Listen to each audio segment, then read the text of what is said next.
Assalamualaikum warahmatullahi wabarakatuh. Salam sejahtera buat kita semua. Sesi kali ini akan membahas satu tema menarik, yaitu Masjid Gunung Keleng Melaboh.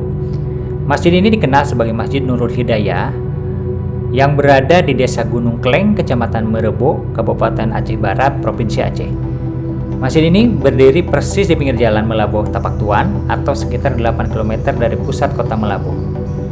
Keunikan dari masjid ini memiliki 5 kubah, di mana masyarakat setempat meyakini bahwa 5 kubah ini menandakan adalah rukun Islam, yang mana terdiri dari 2 kalimat syahadat, salat, zakat, puasa, dan berhaji bagi yang mampu.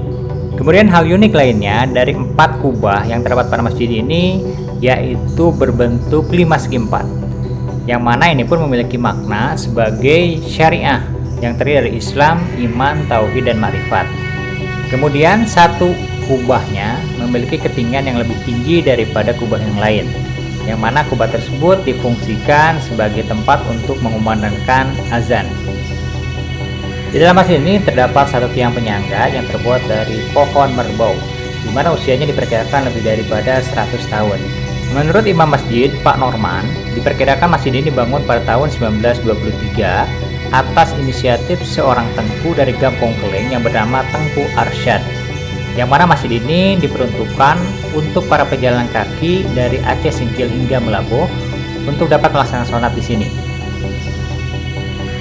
Hal yang luar biasa, terdapat 2 mukjizat pada masjid ini. Yang pertama yaitu pada tanggal 26 Desember 2004, masjid ini diterjang oleh tsunami Melaboh, namun kokoh berdiri tanpa ada kerusakan.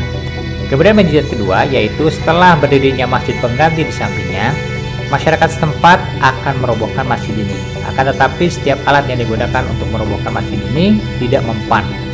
Akhirnya masjid ini dibiarkan berdiri seperti ini, kemudian dijadikan sebagai cagar budaya di Kampung Keleng. Demikian pembahasan mengenai Masjid Tua di Kampung Keleng. Sampai jumpa pada sesi selanjutnya.